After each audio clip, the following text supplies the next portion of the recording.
All right. Welcome back to the DudeRX podcast, where we break the silence on men's mental health, fatherhood, and real life struggles. Today, I'm joined with Jimmy Clifton, a musician, a dad, and a man who's been walking a hard road to recovery. We're going to talk about fatherhood, the battles with alcohol, and what it takes to keep showing up when life tries to knock you down. Jimmy, glad to have you here. Hey, thanks for having me, Brian. I appreciate you. First off, really appreciate you being here today. Yeah, Uh, absolutely. I've been looking forward to this. so, here at DudeRX, the goal is to give men the space to talk about the things that they don't normally feel like they can talk about. Yeah, So are you a father? I am. I've got two kids, a little boy and a little girl. Very blessed to have them both. What's the biggest surprise of being a father for you? The biggest surprise, I'd say, is how much it opened up my heart. Um, Maybe as far as compassion and you know, and it made me feel like that the world is much bigger and somehow smaller at the same time than me. Um, so when you're a single man, and maybe you got a girlfriend or heck even a wife, but before you get kids, at least for me, I was just kind of like bopping around doing whatever the hell I wanted to do, just taking care of me. And then now all of a sudden you have this responsibility, and the responsibility is a lot. It's a lot. You got, not only are you in charge of, taking care of them, making sure that they're living and living right, but you have to teach them right from wrong, teach them all the morals, everything. And so the biggest surprise to me, I'd say, is just learning that, you know, life is bigger than me. You know, uh, How old are your kids? I have a 2 year old, and well, actually about to be three, and a 10 month old. Oh, So so they're little bitty kids. they're little big kids, yeah, Yeah, I got little a babies. mine's about to turn 9 tomorrow, and then I Nice. got Happy birthday. I got one that just turned 2 back in August. Nice. Uh, That's well, awesome. would you say that you're a gentle parent?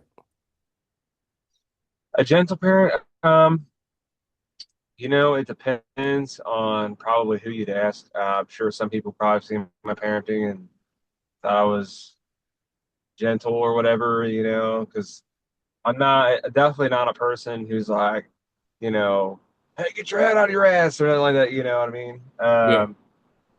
But I am. I guess that there is another way to phrase it. It's called. I forget exactly what it's called. It starts with an A. There's a grid I saw of like parenting. There's like gentle and there's like authoritative, I think is one of them, and there's two other ones. One another one that starts with an A, and but basically I feel like I arrive at somewhere in the middle. I definitely like to treat them like they're little babies still. You know what I mean? They're still learning right from wrong and all that stuff. I mean, they pretty much are. Yeah, So they're 2 years old. Yeah. yeah, they don't know nothing about nothing.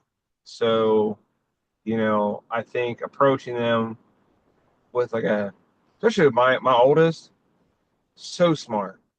If I sit down and I explain to him like, hey man, this is what we do and this is why we do it, you know, and this is why we don't do this and stuff. You wouldn't think like a almost 3 year old would be able to comprehend this type of stuff. At least I did not before I had kids. But he'll sit there and nod along, and like, okay, and he'll remember most of the time. If the whole thing, he'll know what to do.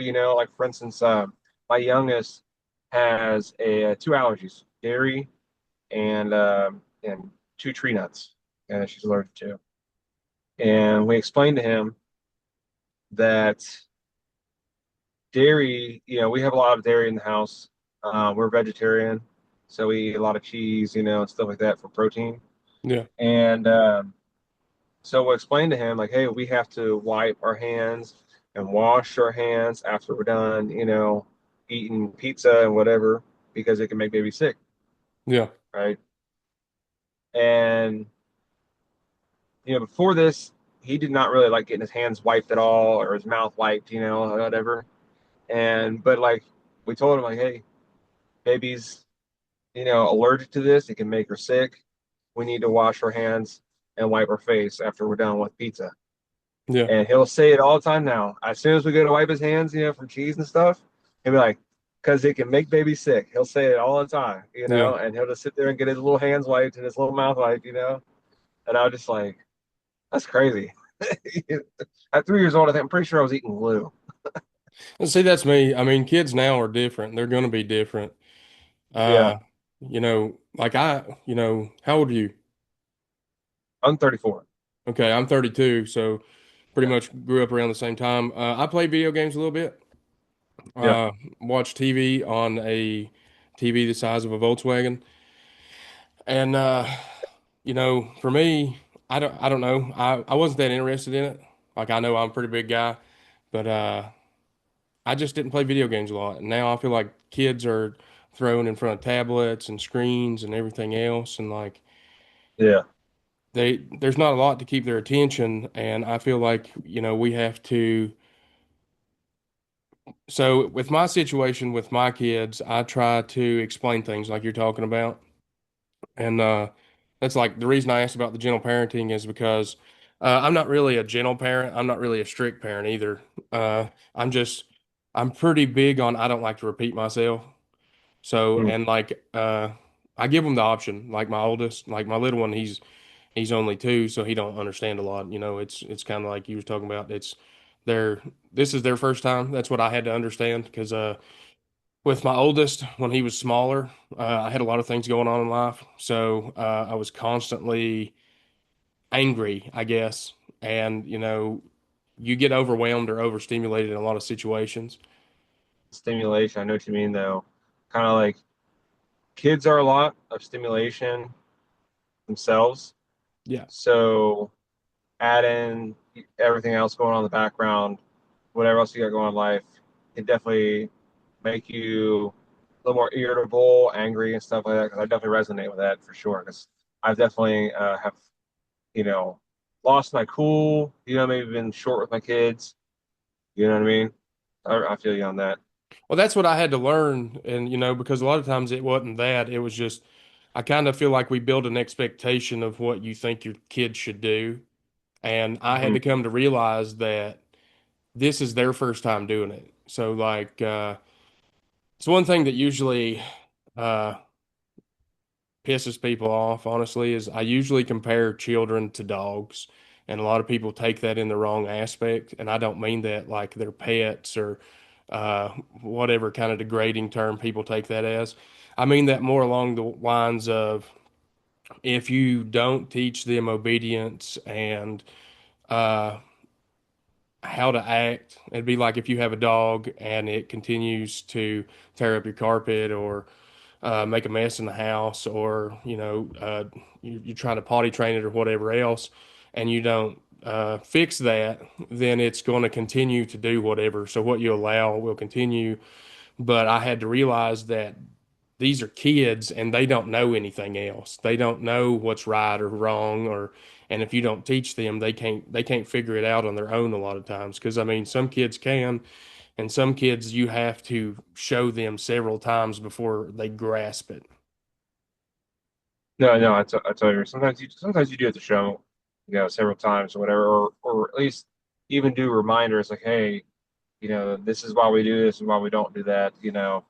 And I've had pretty good luck with my 2-year-old so far. He's definitely had some like toddler wilding out moments. I'm not like trying to paint it all like roses over here. He's definitely had uh some toddler wilding out moments. But overall, being a parent is really cool. It has its challenges for sure.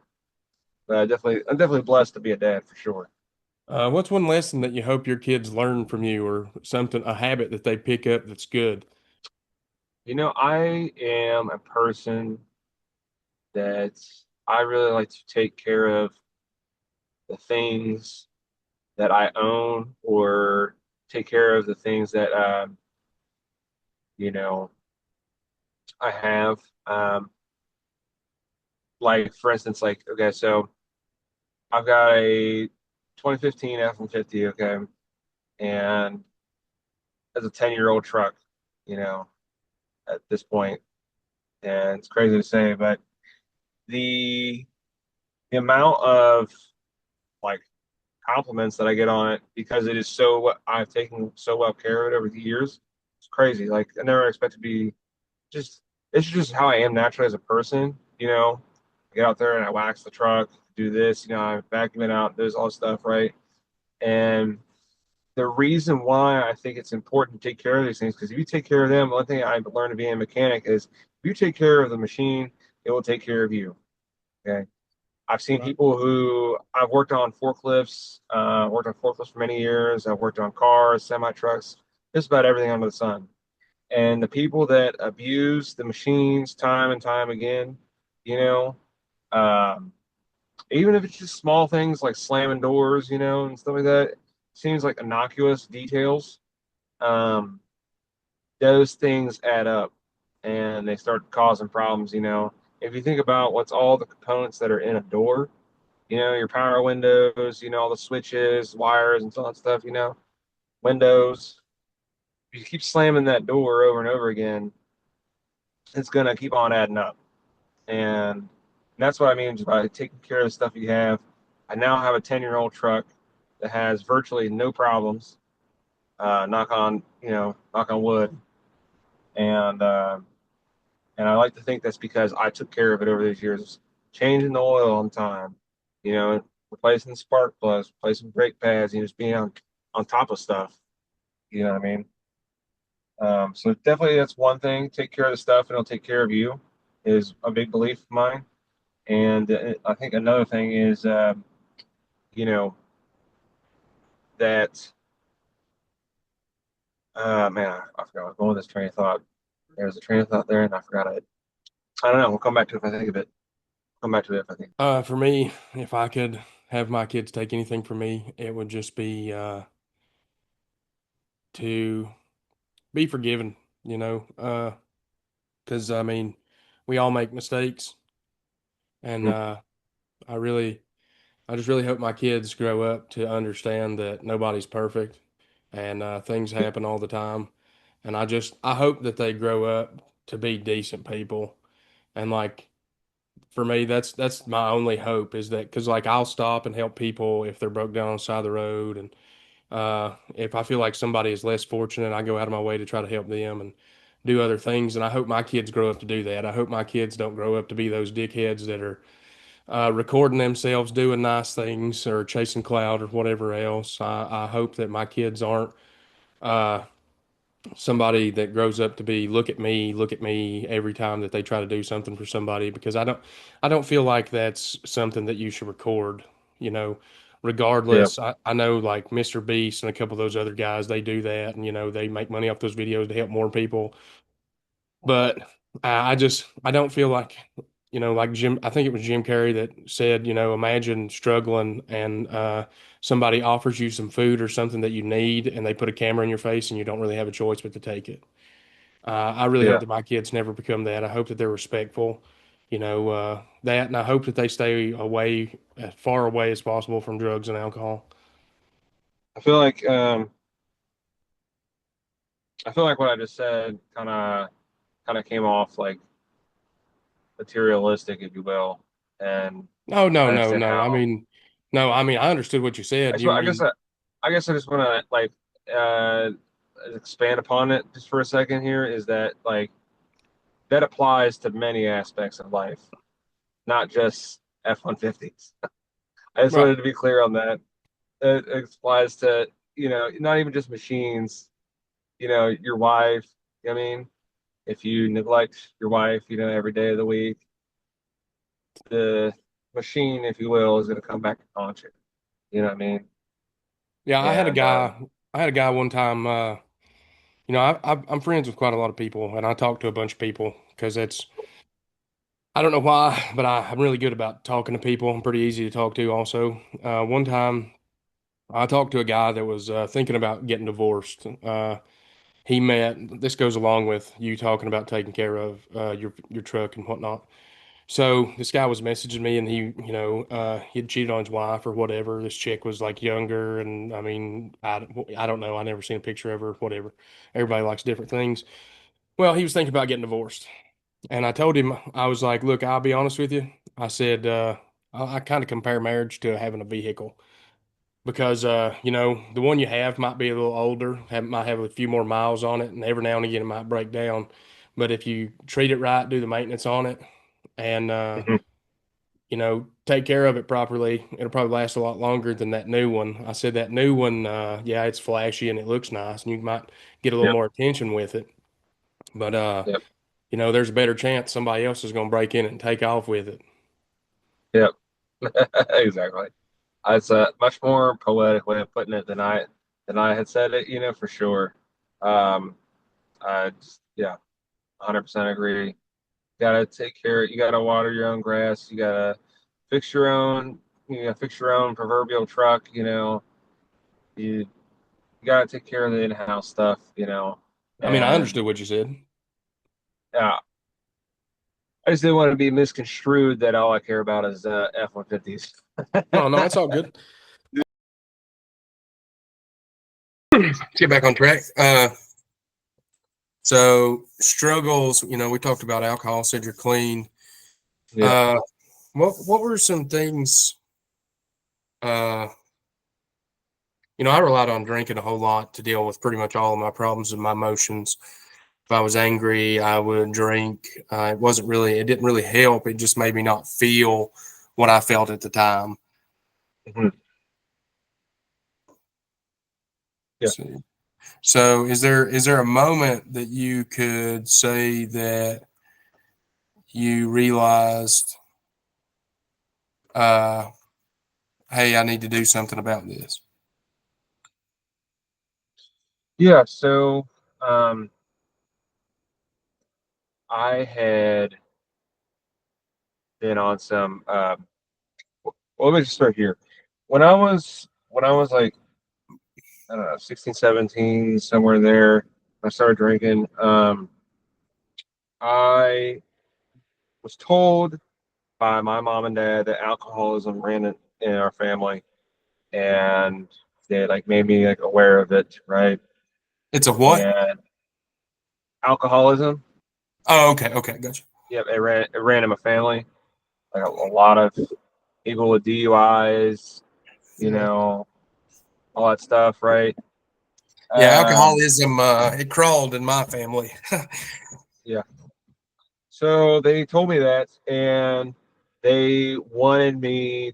So they told me this, and my dad would tell me stories about his brothers and sisters when they would get drunk, they would get mean and stuff, and stuff like that. And so I made this promise to myself when I was real young that if I ever became a mean drunk, that I would quit right then and there. And so fast forward 17, 18 years, however old that puts me in last December. Um, I was in New York, and I just had a baby about 3 weeks prior, 4 weeks prior, something like that. And my wife was still recovering. She was having some postpartum issues, and I was on antidepressants, and I went to New York with my band to record, and I was having a good time sometimes when we were outside the studio, but when we were inside the studio, I was not having a good time, and it really was affecting me. And it wasn't until that out in, the thing is, I hadn't even been drinking up until this point, really. Um, except for maybe one night we were there, and so it's the last night. We're just having some drinks or whatever, and a conversation ensues, and I get pissed as fuck. And so I get so mad, and I start to get like, I start to feel myself well up and getting just angry. And I storm out of the door of the bar. I just head out on foot across New York, 2 o'clock in the morning. And I have like no idea how to get across the subway, and have no idea on how to get across, basically to New Jersey was where we were staying. And I have like no idea how to get there. And so, after that night, I said some things, that I, definitely would take back. And I just kind of like, I remember I had like so many big feelings, and I was like, almost like blacked out, if you will, because I don't even remember everything that I said. And that's the worst part about it, honestly, because I, apologized back and forth, to up and down, but I can't remember what I said. And so it was but I know it was pretty ugly because I know the feeling behind it was ugly. And so after that day, when I said those words, even though I had like two, maybe three beers, you know, the way it could have affected, the way it could have went down with my meds at the time, my antidepressant meds, um, that it made me like this mean, hateful person. That I was like, that's it. It's been fun. Had a lot of great times drinking, and had a lot of fun stories drinking, but that was the end. So haven't had a drop since. It's been 10 months. Yeah. Well, for me, I'm not super religious, but this was my experience. I feel like a lot of times, uh, you either learn a lesson the first time, or it beats the shit out of you until you have no options. Like it would be like somebody suggesting you take the easy road, and Mm. you're high strung, and you're like, I'll do whatever I want to. You're not going to tell me how to do anything. Yeah. And then you're basically beating your head on a rock until you have no choice but to take that road anyway. So for me, uh, I'm pretty straightforward with everybody. Uh, I'm not exactly sure what happened. I've done a little drugs and everything else, truck driving and construction and everything else in life. Well, I'm not exactly sure. All I know is that I ended up with hepatitis C. And for me, alcohol was my release from everything. And then getting hepatitis C on top of drinking all the time was a death sentence for me. Yeah. And then it got to a point where I would get sick, like just feel bad. I mean, weak and everything else. Well, I finally got to a point where I got roofied twice, went to jail. Those are some long stories, and I've still yet to tell many people. But the thing was that it became a point where almost every time that I would drink, I would either black out, or it would be what happened. Where was I at? Because I've been to jail a couple times because of it, and it's never good having to go ask the desk guy, "Hey, what happened? Why am I here?" Yeah. So, so for me, basically, I moved back. I had some traumatic things happen in Texas. Well, I moved back to Virginia to be closer to my son. Excuse me. And in that, I had to go to the doctor one day, and they asked me if I had any pre-existing illnesses, and I was like, well, actually, I got hepatitis C. they were like, we can get that cured. And I done looked into it, and it's going to be like $98,000. And I was like, I don't have $98,000 at the time. And at the time, I was in between jobs and whatever else. And they were like, well, we can get that pushed through. And I got cured. And in that, I had to quit drinking. Couldn't have any alcohol at all for 2 months. And I quit drinking because, at first, alcohol was great. It was wonderful. I loved drinking, drugs.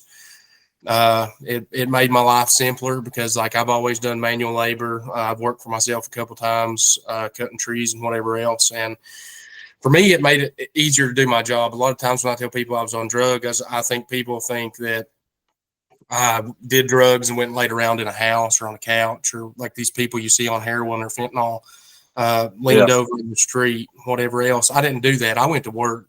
And I'm not suggesting that. And I condone drug use and alcohol at your place of employment, but uh, it's helped me through a lot of my work days, and I don't condone that, but it became a problem. And yeah, then I finally quit, and then I don't know. I got older. Last time I got drunk was almost 2 years ago. I drank a bunch of liquor and woke up the next day, and I felt like somebody beat the shit out of me for 24 hours. My yeah. teeth hurt. Drunk, drunk, till your teeth hurt. That's crazy. Hey, I'm serious. My teeth hurt, my joints hurt, my body hurt, and Man, for me, it was no longer fun. Like everybody wants to get drunk and have a good time, and for me, it was no longer fun. It was no longer. The only way I can really say it is at one point, it made my life seem simpler. It made my days seem better, and then it got to a point where it was no longer helping. And that's yeah, for a lot of my life, I've never had anybody to talk to. Like, I've talked to people I worked with, but a lot of times nobody cares. Nobody cares what you're going through. Nobody cares if you're upset, sad, whether you're yeah, being evicted, what your relationships are. Your old lady cheated on you, your car broke down. Nobody cares because they got their own yeah. things. Like, yeah, That's you're facts. upset about it, but see, that's I had a guy tell me one time, and he told me there's two things nobody can tell you: how much pain you're in, and how long it takes to shit. And I don't know if he's wrong, but the thing is what you go through might be a real bad day, and the same thing I might go through, that could just be another Tuesday to me. Yeah, So a lot of times people don't understand that everybody else has a level of desensitization that they have to go through to get to different points. yeah. No, Uh, I totally hear you. so, well, in that, we're both clean and sober. We've been through a lot of shit, I'd say. Yeah. Uh, what is it? Because I don't know how it works for you. I don't know if sometimes you deal with things and you go, boy, oh, I sure would like to have a drink of alcohol. But what is it that, really keeps you sober? Honestly, it's remembering the feeling that was in my chest um, when I was sitting there screaming my head off, um, and I could still feel it. I can recall the feeling in my chest like it was yesterday, and just the overwhelming feeling like there was just something that's going to crawl out of me, and just don't I don't want to go there again. And you know, was the alcohol maybe like the full reason why I had that you know pain in my chest? Maybe, maybe not. But I know for a fact that I was not having fun while drinking alcohol. Like you said, stop being fun. And so I was like, all right, well, this is where the train gets off. This is where you get off the train. You know, up until then, like you said, it was all fun. It was a lot of fun times. But when it stops being fun, it's like, okay, having, I do feel blessed knowing I have that. moment to recall in order to quit drinking. It was definitely a painful moment. It's definitely been a pain point in my life, but I am hopeful that it will be a blessing down the road that I'm still not drinking. And this year is definitely proving to be a tough year to quit drinking. Definitely, my dad had some major health issues. Um, my brother is getting married, so he had a bachelor party. Which was there's lots of drinking going around a bachelor party. You know, then he's got his wedding coming up.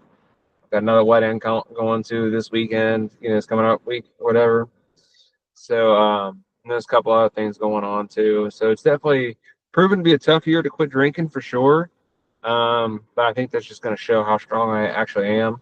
That I don't need alcohol to have a good time. I use it as a lot of social lubricant, and I think this is going to prove that I don't need you know, the social lubricant that I thought I needed.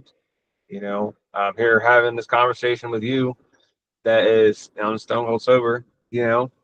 So I think it's going to embolden me. I think it's really what's going to show is that I don't need the alcohol to have a good time and talk to people.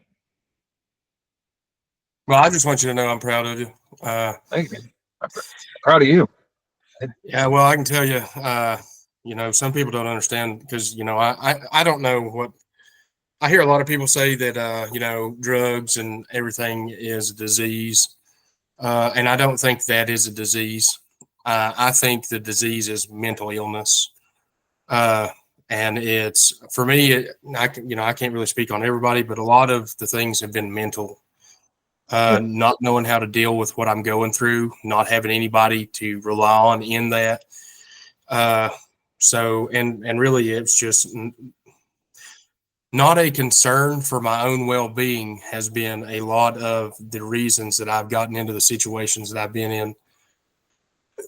Excuse me. So, you know, for me, like you said, not wanting to go back to that. When you said that, I mean, I've been in situations where I've acted that way and, had to be told what happened the next day and not remember parts of it. And I mean, it's embarrassing. It's shameful. Yeah. And, just really want to hide your face and not have to look at those people that you acted out in front of. I've been there Yeah. several times and I mean, I hate that too. But, also, you know, uh, so for me, the same way, a lot of times I got some guys that I work with that ask me a lot about going out to the bar or whatever else. And I'm like, nah, I better not. Yeah. Because for me, did you drink beer or liquor? Both. Both. Okay. Yeah, me too. Honestly, I tell a lot of people I drink piss if you get me drunk. So Honestly saying. yeah. That's a, So that's a for good way to me, put it. yeah. So for me, it wasn't because people are like, well, I like the way this tastes. And I was like, well, I like the way it feels. I ain't worried about the taste. Yeah. So, so in that, uh, I started drinking non-alcoholic beer back a while. Yeah. Uh, it makes it a little easier. Like for a long time, people asked me to go to the bar, and I would just dead set on I'm not going because I didn't trust myself honestly. Because I mean, Yeah. I traveled from Texas one time, been sober for right at 10 months. My ex stayed there. I traveled. I got nervous about getting on an airplane, stopped in a bar, drank a beer. A beer turned into a shot of liquor, or a shot of liquor turned into a bag of pot. A bag of pot turned into me waking up under an Sherrill Williams bus in Nashville, Tennessee. So uh, try Crazy. not to That's try crazy. not to go do it. But this guy, I didn't want to be Yeah. an asshole, and Yeah. we were 6 hours from home with this guy. So I was like, well, I'll go to the bar with him. And I got a non-alcoholic beer, and it tasted just like a regular beer, no alcohol, zero zeros. Uh, and in that, it's a moral thing. Mostly it's really because that can be a problem. Anything can be a problem. If you got an addictive personality, that's one of the things for me. It's finding something to make me feel not whatever I'm feeling. Yeah. So, sobriety has been something that's really hard for me. finding ways to deal with all the things going on in my life between fatherhood, jobs, money, relationships. Uh, Alcohol's been something. I honestly, you ever smoke cigarettes, vape, or anything? No, no, No, no tobacco products. nope. Okay, well, Somehow, somehow I escaped that all these years. I can tell you, I've done about everything there was except for heroin. Yeah, Pretty sure about everything. I mean, pills, pot, uh, meth, crack, cocaine, about all of it. And alcohol still the hardest thing I ever had to do to quit. yeah, And I believe it. oh yeah, I mean, it really was because I that mean, was it's the most easily accessible, you know, uh, I guess, coping mechanism. So I completely understand how it can be the hardest to quit. Because why not just stop in here and get a drink? Why it's not just stop everywhere. at the store and get a 6 pack? That's how it happens. It's just like a 6 pack here, a 6 pack there, a shot here, a shot there, and it creeps up on you. Well, and it's everywhere. It's in every restaurant. It's in every store. There's not Yeah, a store. I mean, where I live at now, they got a dry county here. So yeah. unless you live inside the city limits, you can't get alcohol. So that helps me a lot because when I go to the store, I don't even that that urge ain't even there because the temptation ain't even in that aisle in the store. That's pretty cool. Yeah, sometimes. so so being sober, when you're feeling low, having a bad day. So Yeah. how do you deal with that? I mean, what are you using now that you're not coping with alcohol or you know what have you? How do you cope?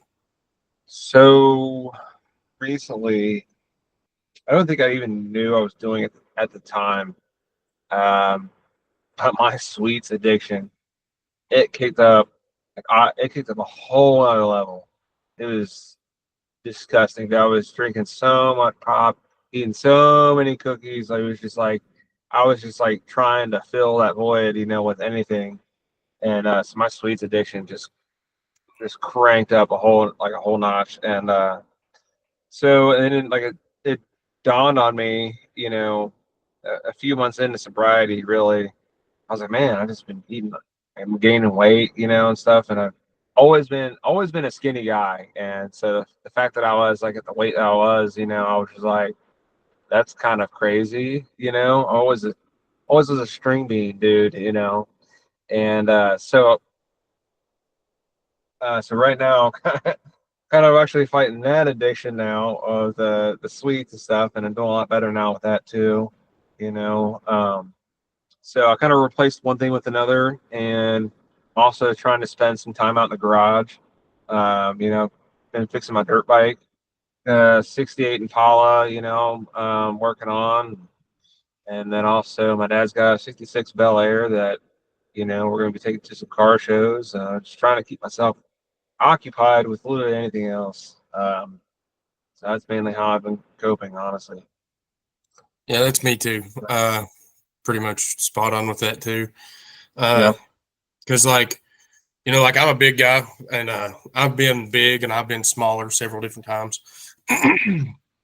uh, so in that, when I quit drinking, it was like my body craved sugar, or it could just be the hand to mouth. Like I used to smoke cigarettes and dip tobacco, and Yep. uh, I didn't even think about the hand to mouth thing. I didn't even think about the just the movement. well, that's what Yeah, I'm just saying. like I mean, it's I didn't even think about that. so for me, that's what a lot of it's been because because like when I drank, a lot of times I didn't eat that much.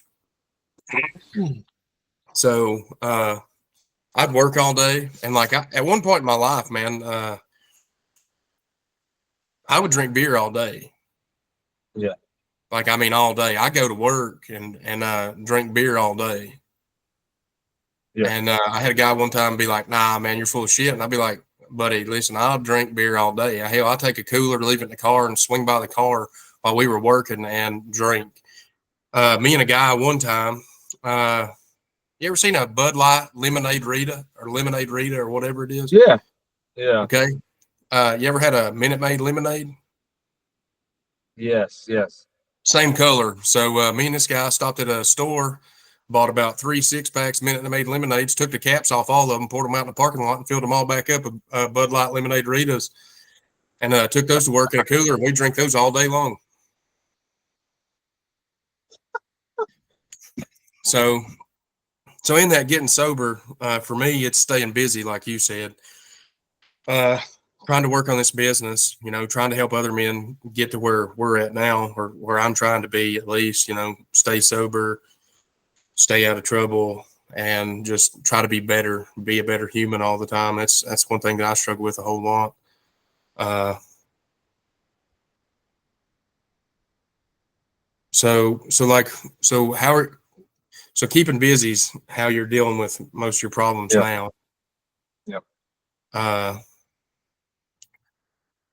I mean, is there something that you would say is a game changer? Something that you say would help the most? Something that would help the most. Something that would help the Or, most if or you like had. on your bad days, what do you do on your bad days? Because there's days that I have sometimes where like Yeah. I don't want to do shit. Like sometimes my Um. brain beats me up and I don't want to do shit. Man, so on my bad days, honestly, what really helps, you know, is I truly think for me, is I don't really know. I don't think that there's one thing in particular that does it for me. I don't think I have, uh, um, a kryptonite or whatever you want to call it. Like anything, a singular thing that I think it's a collaboration of many different parts of my life coming together. So my wife has been really supportive. You know, Having that support there is if we really wanted to pinpoint down to one thing, is having someone to support and help you get through things is definitely a game changer for sure. You know, so we got support over here, keeping busy over here, you know, and maybe using some sweets over here to try and help fill the void a little bit too. And so, and the kids, are helping to keep busy, and you got the dirt bike that needs to be fixed, and you got your car that's broke down and stuff, you know what I mean? And it's all these things, and the support from my lady, helping keep me going. And it's this whole team effort of collaboration to try and like help lift me back up and try and make sure that, I'm the best man that I can be. And truly, I think if it were not for, my wife being like super supportive of everything, um, I don't know if I'd be as good off as I am now. So I guess maybe it's a roundabout way of answering your question, but maybe support is the best thing I could say, you know, um, because it gets when it gets tough, it's at least for me, it's easy to maybe as men, it's easy to try and bury it in, stifle it down, and we got to do this and that, we got to make sure everyone's taken care of, blah blah blah, But when you have that that special someone there for you, to try and help, you know, lift it back up, that's really really clutch, you know. Is there Uh, something? Let me ask this: is there something else that would help in your support? Like, so like with the Dude RX thing, like the goal for Dude RX is to eventually, like I'm trying to eventually turn this company into. I'd like to have an app to where you get like daily affirmations, where it's like daily support on, whatever you can reach out because, they've got an app called BetterHelp. I see mm, some negative reviews and some positive reviews.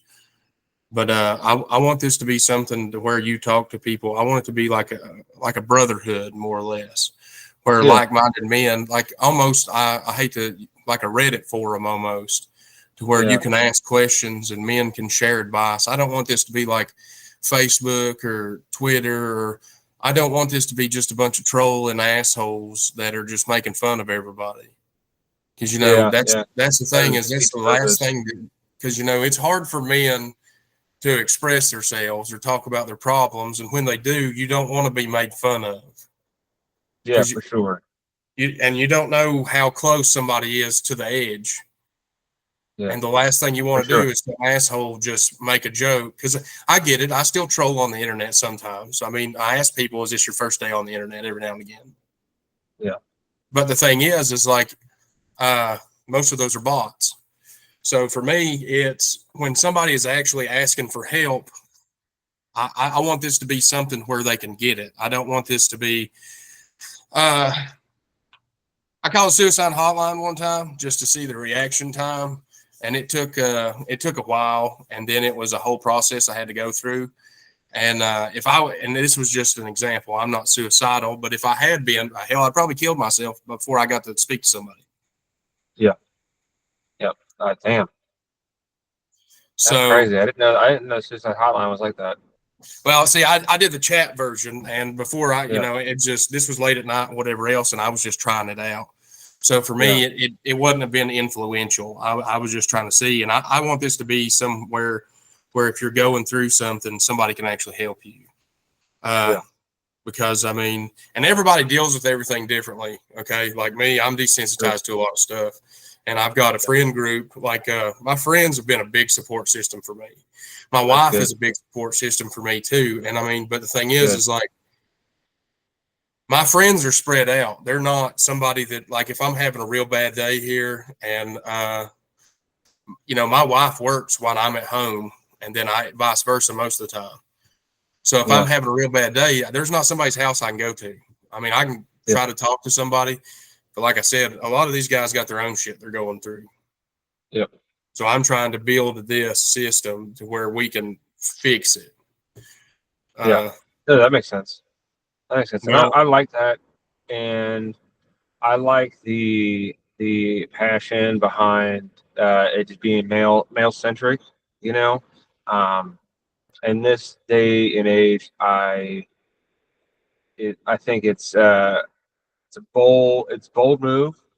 I think it is, but it's necessary though because I think having um, it being male centric, it definitely can come off as like I guess Reddit 4chan type stuff like you were saying, and but the thing is though is that like dudes, they have trying to cater to everybody is going to eventually cater to nobody. And because like I would never pretend to sit and act like I know what a woman's going through, and what they've been through and how they cope with their mechanisms, and how they do their how they live their life. yeah. And so I would hope that the the we call it like the that other people can do the same for men. You know what I mean? I would hope that women, you know, can sit there and realize that it's not always about, excluding. This is not an exclusion thing, you know, it's more of an inclusion thing. Um, and it's not malicious. There's no malintent here. There's no malintent. And it's just mostly, I guess, geared to where it's going to be the most beneficial. It's going to be the most effective way to help men. So let me say this. I've already considered this, it being DudeRX and it being male centered, having men the topic of the situation. I done know there's going to be whether I'm not going to call out any parties in this, but I know there's going to be some negative backlash. I know it's going to come because they're not going to feel included, and most people nowadays wants to be included in everything, regardless whether they can do it, fit in, whatever. And I'm prepared for that because I've even considered. You ever watched? I don't know if that movie was called Good Burger or whatever. I'm a dude, she's a dude, whatever else. Yeah, you Okay, well, I've considered having women in this eventually, yeah. possibly. But the Okay. way that I'm looking at this is in today's society, for the most part, uh, And when I say this, I don't mean that men are better than women or men can do more than women, because I've met women that can work just as hard, if not harder, than some of the men I've worked around. Yeah. Uh, so Or that's not what I'm or saying at all. But what I'm saying is in most situations, in most households, most relationships, and other things, uh, and it's not always. I want to make sure that that's clear. It's not always, because my wife does just as much as I do. My wife is a nurse. She works her ass off. She's very independent. She can take care of most of yeah. her own things. And it's at this house, it's not gender roles. We don't do that here. She does the laundry. I do the dishes. I cook, clean. I go to work. I'm a mechanic, do Yeah, whatever. I know. I noticed about you. That's pretty cool that you guys aren't like super tied into the gender roles. That's really cool, honestly. Yeah. Well, it's just, like, so the thing is Just shit. It's just shit that needs to be done. That's all there is to it. that's what Shit it needs to be is. done. And if see, she likes to do laundry. Well, I don't think she likes to do laundry, but that's her thing. Yeah, So for me, I do the dishes, I do the cooking. I'm better at it. It's not about uh, whatever. It's about I know how to do this, and it's easier for me. It's something that doesn't bother me as much as it does for her. So yeah. That's exactly what it is. It's something that doesn't bother me. That's right. what it. Because chores, nobody. Let's be honest, nobody wants to do chores. Oh I no, don't like going fucking. I'm not a fan of it. I mean, if I had it another way around and I could not have to do it, that would be great. But if it still has to be done, then I don't see there being an issue with me. And that's the way it works in a relationship. A lot of times, getting a little off topic here. Let me try to get back to the men based Yeah, thing. So in most households, the way that I look at it, and I mean this, I probably they can label it however they want to, but the way that I'm raising my son is he's eventually going to grow up to be a man. Okay. And if he's not gay or whatever else, and he grows up to eventually meet a girl and he's going to be a husband and he's going to take care of his family and everything else, then he has to be able to do that. And if he isn't strong willed, he doesn't have his stuff together, or he can't handle tough situations, then it's going to be a lot harder for him to do that. If he don't know how to deal with his emotions, then there's a chance that he might lash out, talk to his children poorly. He might attack his girlfriend, whatever else. He yeah, might fall into temptation of drugs, pornography, whatever else. But because it's a mental health problem in the United States of America, is my personal opinion. I believe it's a mental health crisis and a parenting crisis. People, like I said, for a lot of times, I believe that children are like dogs. If you don't raise them right, hell, they might bite somebody. yeah, So if you don't teach them, because when kids are born, they know nothing. They yeah, don't. Okay. People say, well, ever since I was little, whatever. I don't care about that. I don't care about the things. It's a parenting thing. If you teach your kids right from wrong, and it's not about a bias or whatever else. It's about how to treat other people. yeah, And that's a lot of times because men have been taught suck it up, get over it, throw some dirt on it, walk it off. yeah, And for me, it's a parenting issue. I had a friend of mine. I talked about gentle parenting and stern parenting, and I talked to a friend of mine back a while, and this I don't know, different situation. I thought it was different, but I didn't think it was terrible. But he was telling me a story about his kid uh, had stole something. Well, his kid had stole something, and he said that he gave the kid, certain things work for children. A lot of people say bust their ass, whatever else, the way it used to be. Well, I don't think that's always the correct way to do things. yeah. All right. I don't think it's the wrong way, but I also don't think just beating the hell out of your kid works. No. So, because I'm not beyond whooping a kid's ass to teach them a lesson, but also uh, they don't It always learn shouldn't be from it. like it shouldn't be the go-to, No, every but see, time. also it doesn't always work. It's about something that they will remember. Okay, Yeah, so my buddy, this guy told me that his kid had stole something, and it was something that he already had. He stole it off another kid. Well, he told me, he said, that I give him the choice when he had to take the whatever he stole off that kid back. And he told me that he told that kid, told his child to take the one that he already had and give it to the kid. And he said, your options are take that, give it to the kid. And yeah, you lose this one, but you can do your chores and work around here and possibly get you another toy or whatever this was.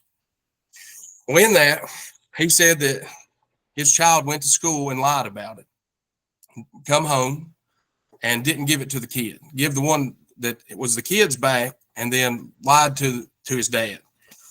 Well, you ever seen the movie Old Yeller? No, Never seen Old Yeller?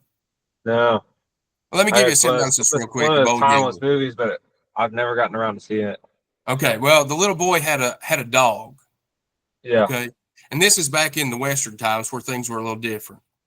So I don't know if they have a cure for rabies now. They may or may not. I'm not sure. But back in the 1800s or whenever this time period was of this dog, this little boy had a dog. Well, the dog got bit by a raccoon or some kind of other animal, coyote, maybe. I'm not sure. Well, the dog got rabies. So back then, there wasn't a cure for rabies. The only thing you could do, because it now becomes a vicious animal, and the only thing to do was put the dog down. Yeah. Yeah. So my buddy told me, he said, look, he said, I made him do manual labor. That didn't bother him none. And it wasn't about breaking his spirit. It was about doing something that taught him a lesson. So he said, I made him do manual labor. He said, that didn't work. He said, I made him write sentences. He said he wrote sentences, never complained a bit. He said, I didn't feel like it taught him anything. He said, he brought me the belt to whoop his ass. So he said, I didn't feel like he was going to learn anything from that because it wasn't a situation that was of any sorts. So he said, we've always been a hunting family. We've got guns and firearms. The kid knows hunter education and everything else. So he wasn't in danger. He said, I made him go out in the yard and shoot. I think it was a toy or something. He said, I made him go out in the yard and shoot that toy with a shotgun. that's that's kind that's kind of brilliant, actually. That's kind of brilliant, Uh, that's kind of brilliant. He'll definitely remember that one. Right. And see, that's the thing is that's my perspective on it. It's not about, because a lot of people, I've seen several people that their go-to thing is whooping their kids' ass. I've seen Yeah, that's people yell at crazy. their kids and whatever else, but that's not how you learn a lesson. Like I've worked a bunch of jobs, and if I mess up something, you stand a better chance of me learning and growing if you talk to me. Hey man, you did that wrong. I know whatever, but you did that wrong. Let's not do that again. And see, for Yeah. me, what I teach my son, uh, an issue that I have is people just say sorry. Yeah. So one time, uh, I don't remember what it was. I don't remember what he did, but he said sorry. Like that was just Yeah. going to make it better. And I had some red Solo cups on the counter, and I got a red Solo cup, and I give it to him, and I said, "Put this in the floor and stomp it." And he stomped it and busted the cup. Can't drink out of it now. And I said, "Now tell it sorry." And he did. And I said, "Did that fix the cup?" And he said, "No."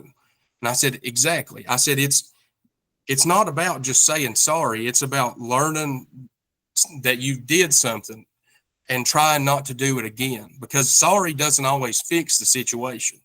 It's Sure. about learning what happened and avoiding doing that again. Yeah. 100%. Yeah. And So, that's to that point. That's actually why I, quit drinking. Like I said, I, I had that promise when I was young. I lashed out, was angry, right? So I fulfilled that promise. And in order to not do it again, I then quit drinking as a corrective action instead of just like I said sorry, I said sorry to the people who were affected, right? But I also made a corrective action, and I, go to therapy and stuff like that too, and so I made corrective actions to try and rectify the situation. And I think sometimes too is that something that I think needs to be talked about is that some actions I think are unrectifiable, if that's even a word, and I think that sometimes you made your bed and sometimes you just gotta lie on it and it sucks and you know what you did and what needs to be done, stuff like that, and you just need to find a way to move forward, you know. And that's I think there's just I think everybody will at least have one of those in their life, you know, a basically an unrectifiable situation, you know, and just got to Yeah, find a way I to, like I mean, said, I yeah, know exactly what you're talking about. I work for a company and still dealing with alcoholism and issues like that. I work for a company and I was going through a divorce and I was sleeping around or whatever. And me and this, long story short, I got intoxicated at the place that I was staying for work, like a man camp or whatever. yeah, And I didn't hurt nobody or nothing like that, but I got intoxicated and went to sleep in a chair. And the housekeeper called the cops because she was new or whatever. I mean, this was yeah, an everyday thing, getting intoxicated. Well, I got severely intoxicated because I was emotionally distraught from a situation I was going through. yeah, And then, well, when I woke up, uh, I was supposed to have been at work around 5 o'clock to go wherever. And this was like 6, 7 o'clock. And I mean, I had to go through a meeting of getting let go and everything else. And, uh, at that point in my life, I mean, I still didn't give a shit about much because they were like something about going to rehab or AA. And I was like, do I still get to keep my job? And they were like, no. And I was like, then why the hell would I go to rehab or talk to somebody? I said, I'm going to work, whether it's here or somewhere else. I said, I got bills to pay and child support to pay. I said, hell, if I ain't working here, I'm working somewhere else. And like then the importance of health didn't matter. And like that's one thing in this DudeRX thing. It's, I don't want this to be money driven. I want this to be health driven, support. Uh, I know one thing that we haven't talked about yet. Uh, one thing you said you wanted to talk about was bullying, mm, yeah. and It's a I very, look at it's the a world. very. Go ahead.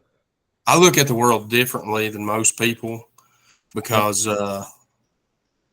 I've been bullied a lot in my life, but for me, my experience was different. My dad wasn't really there as a kid. I'm gonna save you the details on that one. Uh, he drank and did drugs a lot. I mean, he did what he could do that he thought, but it just wasn't what the family needed, more or less. yeah, So we moved around quite a bit, and I don't know what that was. Caused me to be an overweight child. Uh, I really don't know, but it basically continued on through most of my life of being a big guy, and then yeah, being a little kid going to high school or elementary school or whatever, being fat. Uh, to be honest with you, having titties, it's real easy for people to pick on you. yeah, yeah. It's it's tough. It's something that stays with you. You know, 31. You know, I'm sure you can remember some of the things that people have said many moons ago. You know, and Yeah.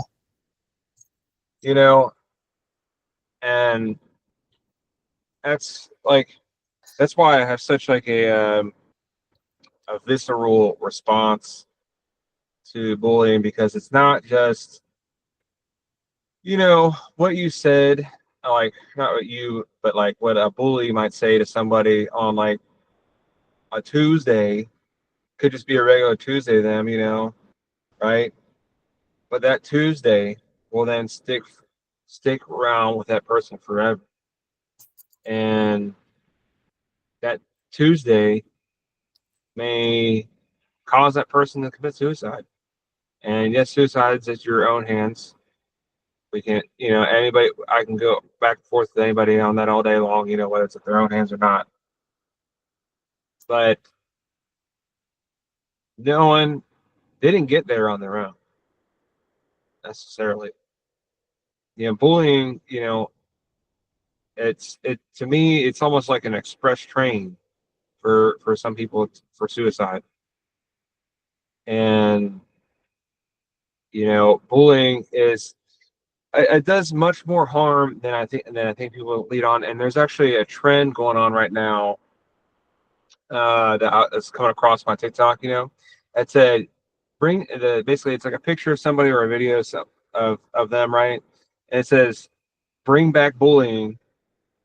Yeah, but I remember when, so and so such to me, right? So it's like, yeah, we can bring back bullying or whatever, but I still remember when, this person said such and such about me, you know, and you know, I just uh I just don't think there's really much of anything productive about it, you know. Uh yeah, See, like this goes along with the conversation we had just a second ago about the DudeRX thing being based in men. So for me, the way that I look at it, uh, like you're talking about something that stuck with you. I was a little kid, and I mean, my mom sheltered me for the most part. Like, hell, I'd say about 20, when I was about 22 years old, I'll get back to what I was about to say. But when I was about 22 years old, I was going through a divorce, 23, whatever, and I moved to Texas. Might have been about 25, somewhere in there. I moved to Texas. And being, uh, you know, just looking for somebody to hang out with, more or less. I talked to this chick and told me that she had started smoking meth at like 10 years old. oh my god, that's wild. That's I wild. think she said that she had her first kid when she was like 13. And to me, I was pretty sheltered. So for, like, I didn't do anything until I was about 16, 17 years old. I mean, good kid, Yeah. more or less. And so we moved around a lot. And I went to a new school, and I've always been pretty friendly. I've never just been like when I say the bullying thing, I've never been a dick to nobody for absolutely no reason, just make fun of somebody or something like that. Well, I remember this plain as day. New school, whatever. We went outside for recess. I got in the kickball line, and this guy turns around and goes, "Hey, so and so said that your dick is so little you piss on your balls." And I was like, I don't even know these people. Yeah. Like, I don't like the name that he said of whoever said that. I was like, You're like, who is that? yeah, Like, I don't even know y'all. And like, that's crazy. I mean, I remember that. It didn't bother me because I mean, I didn't know these people and they didn't know me. And Yeah. for me, I didn't understand that. But also, uh, what I was saying about the men thing, I feel like it's a mental health thing. There's always going to be bullies, Mhm. and Like my not dad always everybody looks. says, there's always that one dickhead at the workplace. So he's like, you can never escape assholes at the workplace. No, you You know? can't. But I'll tell you, I learned something in the workplace, and I don't want my kids to be bullies, but I learned because see, I went to work construction. I started working on surface coal mines when I turned 18. Whatever Yeah. else, still fat, still had titties. Uh, they still made fun of me. Whatever else, and I learned the only way to deal with that was to be a better asshole. Yeah. And I mean, because I see no other way to deal with it. I'd hate to argue with you on that, but honestly, I haven't found a better way myself. I'd be lying if I said I found a better way, you know. But the the only way that I have found that assholes are gonna shut up is, like you said, you be a better asshole and you have a better quip, Adam. You got a sharper tongue, Yeah, that's usually how it works. whatever. And for me, I've never been a person that has all these little clips at my side. I've never been one with a sharp tongue. I'm pretty, I don't know, just chill, easy going. A lot of times I don't even say much.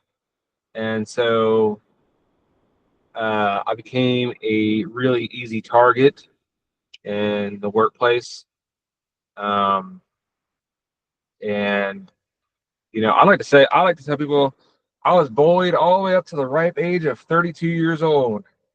You're like, Jimmy, wasn't that just 2 years ago? Yeah, it was. That's crazy to think that 32 years old, because I don't have the ability to be like, say something smart ass back. I don't. That's not necessarily an innate ability that everybody has. I don't sit there and study. I don't sit there and go and look up quotes. On what to say to people back. You know, it's not something I do in my off time. And maybe people do that. I don't know. See, I never That's did just that. not in It my just nature. see for That's just me. not in my See nature. this. See for me, it just came second nature. Yeah. Like I've worked with several people that would run their mouth, Yeah. and it would piss me off, and then it became it really wasn't a goal, but every time they would talk to me, I would talk shit to them every time. Yeah. And like certain people, I just, because for me, man, I don't like liars, and I don't like people that act like they're better than me. And like Yeah. I worked one time with a kid that was probably 18 years old, and I'm by no means the greatest equipment operator. But this guy acted like God had hand selected him to come down and operate equipment. He was 18 years old. I've known guys that have operated equipment for 20 years that say they can still learn something. Well, I watched this guy sink a excavator into a pond after he talked all this shit. I've had guys that's talked to me like I wasn't shit because I was new. Yeah. And I don't like that. I'll talk to everybody the same. And it's about respect is what it comes down to. Uh, what I was getting at a minute ago about the DudeRX thing, I feel like, because I had this conversation with somebody back a while, and my views could be wrong on it. It could be. But the way that I looked at it was the bullying situation, because the statement that was made was something similar to what you said. These kids get bullied and then they go kill themselves.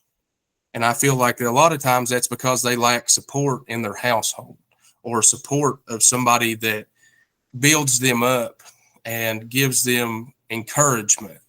So when they hear people say these things, they believe it.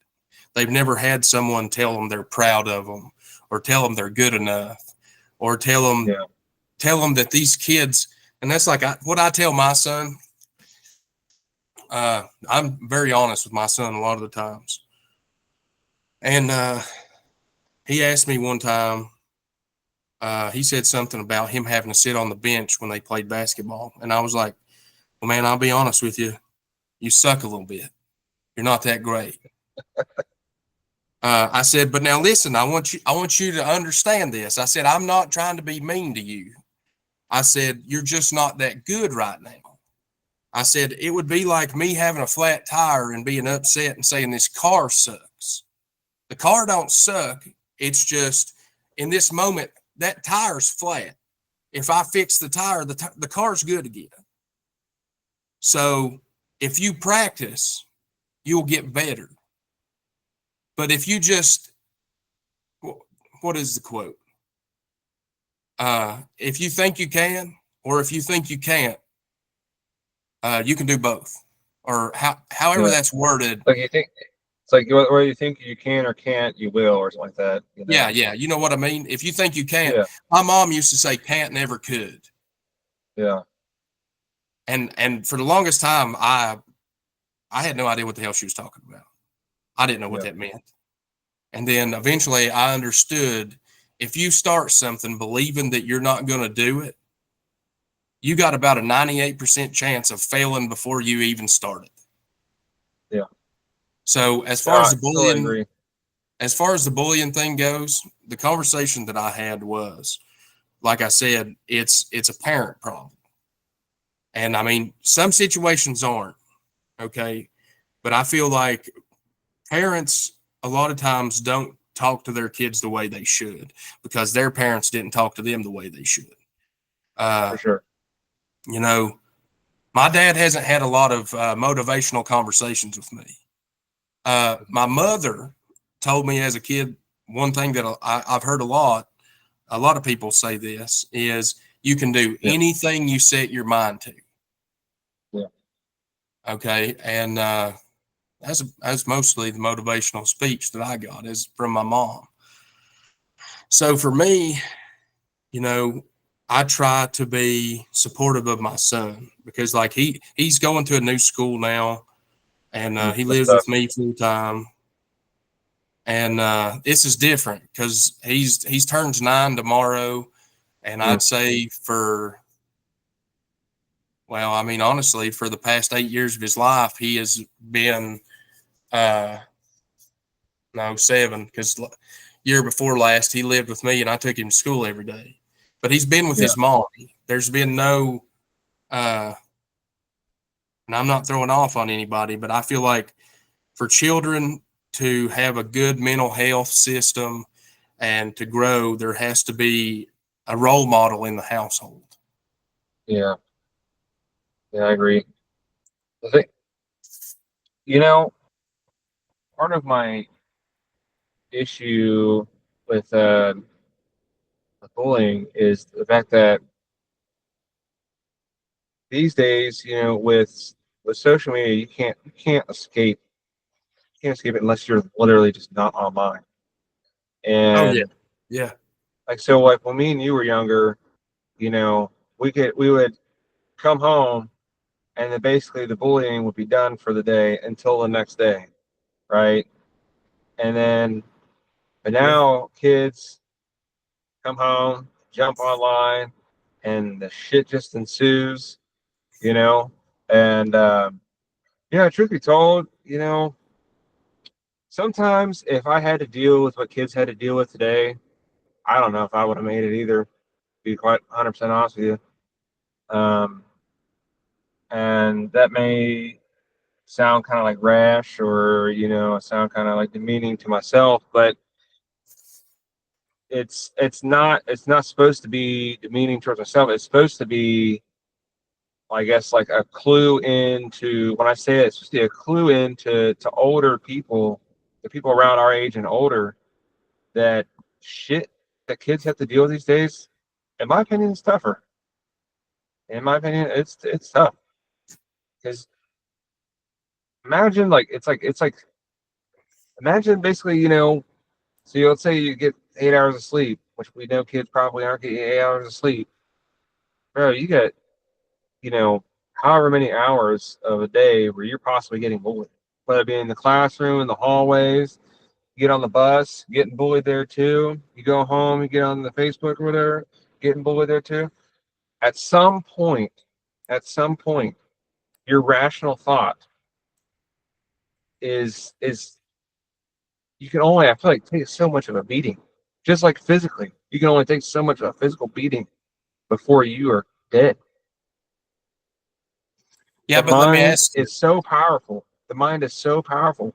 If you hear so many times a day that you're a piece of shit and that you are not worth anything, your mind is going to believe that.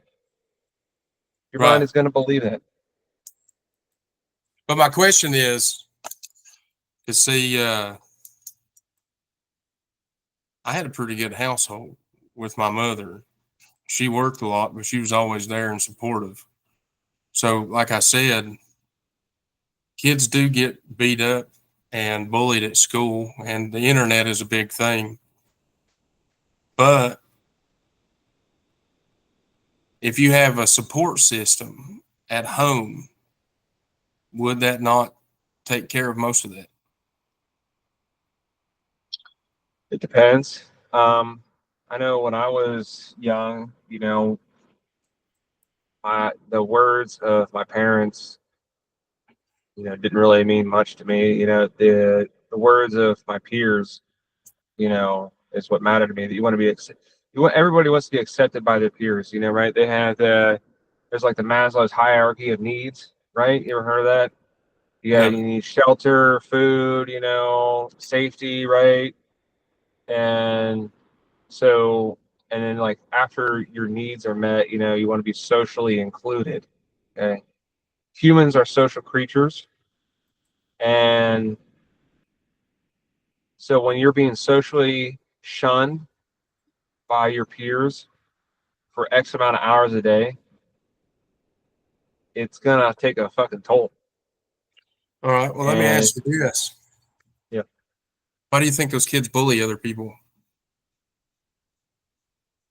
a million reasons because they can hate what they see in the mirror. Honestly, I really don't know other than what people say online, what other people have said, it's just I'm not like a perfect person, but I've never just gone up to somebody like, you like shit. I've never done that to anybody ever. And I See, just that's don't know why people would do that. I really don't know where it comes from in their heart, where they feel they need, or they just need to come to somebody like that dude that said that shit to you in the kickball line. yeah, I don't. Where does one even sit there? And I just can't imagine myself in the kickball line. First of all, I'm paying attention to the kickball game. Okay, that's that's what where I was my doing. mind's at, right? But I can't imagine sitting there looking at a guy in front of me, guy I don't even know. I'm like, your dick's so small, you bet you piss on your balls. I'm just like, what? Where do you even get off thinking that you're going to talk to somebody? First of all, you're lucky you didn't get hit in the mouth. Hell, You we were like know, 10 years old. Well, see, that's the thing is I didn't know these people. And I mean, then I wasn't somebody that could probably defend myself. yeah, Like I was an innocent child. Like I was just going through yeah, life, minding my own business, trying to be happy. Like, yeah, I mean, hell, this was probably day 1 or 2 at a new school. yeah, And, so like, I think a lot of time, I think it's still a parent thing. yeah, Uh, because a lot of times, or it's a mental health thing. I've seen kids. I had a guy one time try to tell me ADHD wasn't real, and I mean, I really don't know, but I have a little brother that's 9 years old, yeah, and he has severe ADHD. I mean, if he does, and I really don't like kids having to take drugs, mm, yeah. but if he doesn't take his medicine, he is balls to the wall. I mean, he will be in trees or on the roof. I mean, Wow. he is gone. And a lot of times I feel like there's certain kids that have parents that don't take their kids to get diagnosed, or I've talked to people that have kids that are just mean for no reason. Yeah. I don't understand that. I I feel just, like a lot of times kids don't know how to deal with, look, I'm 32 years old, and sometimes I'm still trying to learn how to deal with my emotions. Uh, for the first part, I was angry, and now I'm just trying to figure it all out. So imagine being a little kid, whether your mom's with somebody new, your dad's with somebody new, your parents are going through divorce, or you don't yeah, have your parents, or, I seen this thing back a while where somebody was telling me something about, I always shopped at Walmart as a kid. My mom bought me Walmart clothes. Yeah, growing same. up. I didn't, and I mean, to be honest with you, I was too fat to wear like American Eagle or all that other stuff. So I didn't get none of that. And Yeah. I was okay with that. I didn't care. I've never been somebody that's give a shit what kind of clothes you got on. It's not about whether you got a $5 pair of shoes or $1,000 pair of shoes. To me, it's about how you treat other people. Yeah. So uh, I don't know. I feel like it's a parenting thing. Like for a kid to make fun of somebody else because of their clothes or shoes or whatever else, I feel like that's something that their parents have allowed to happen. It's definitely possible because like when you say that, it makes me think about like what my dad would say to me, you know, when I was little, is that everybody needs friends. Okay. And, he said that he would, like, when he was young, he would go out of his way to try and be friends to the kids who have, you know, um, who are mentally challenged, you know what I mean? Or just like a little odd, maybe a little goofy. Maybe they don't have good clothes, you know what I mean? Yeah. And, he told me that kind of stuff at a very young age.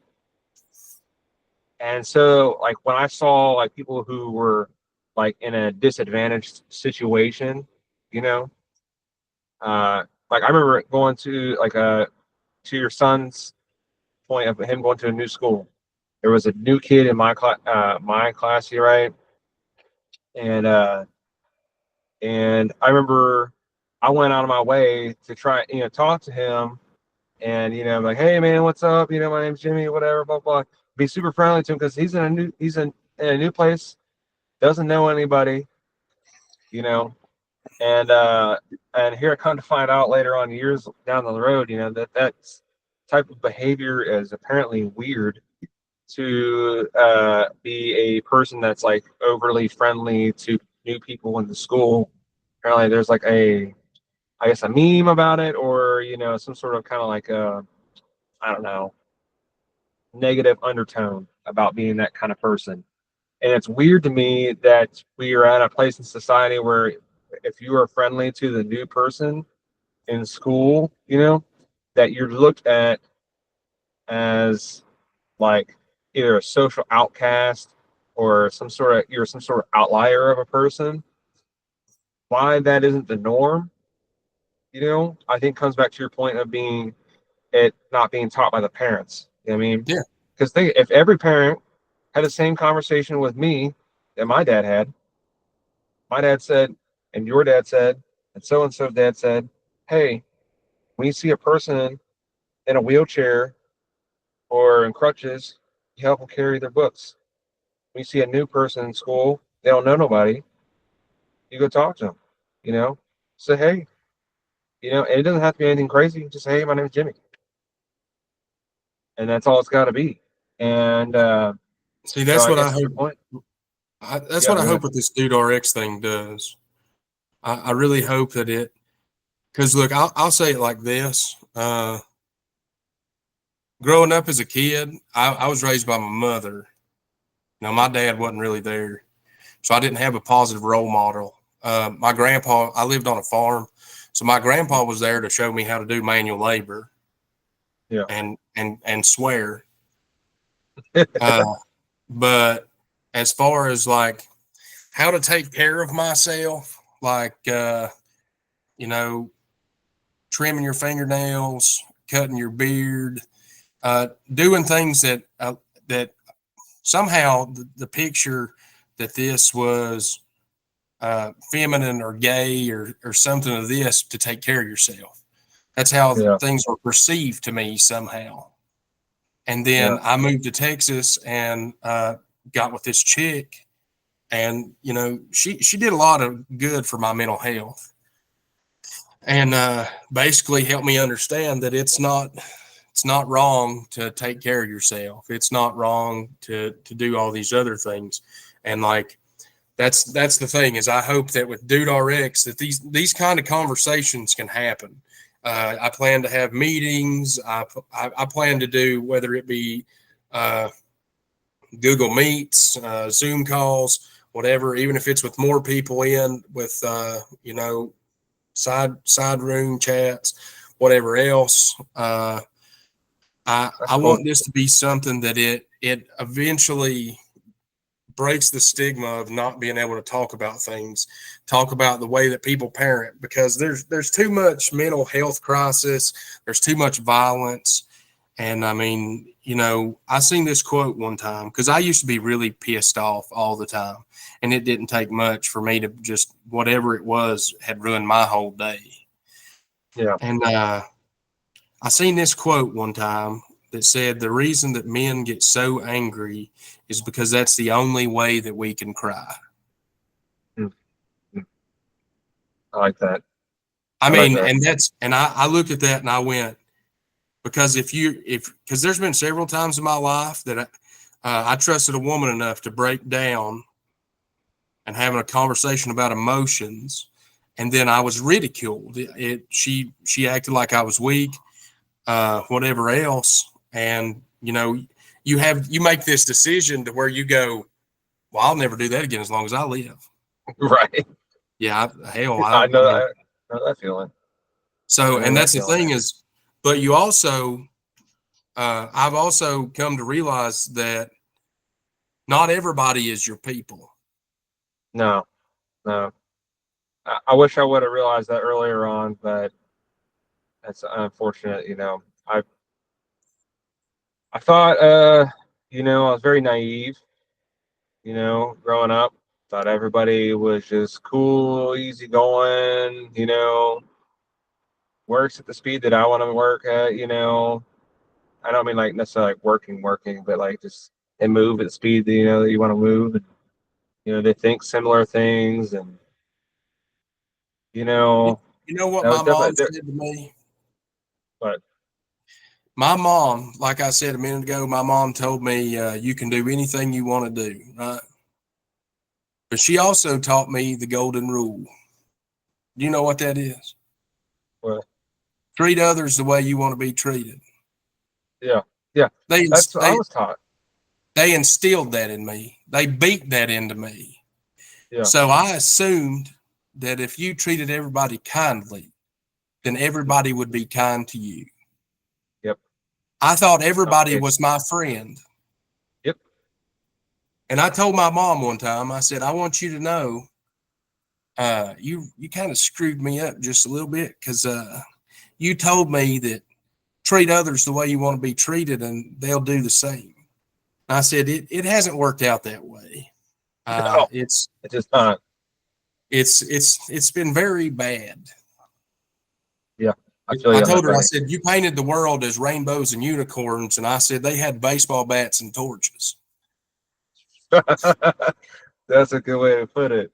That's a good way to put it. That's exactly how I saw someone say one time that you don't get kindness points, and I was like, ain't that the fucking truth? Because and you don't get rewarded for kindness at all.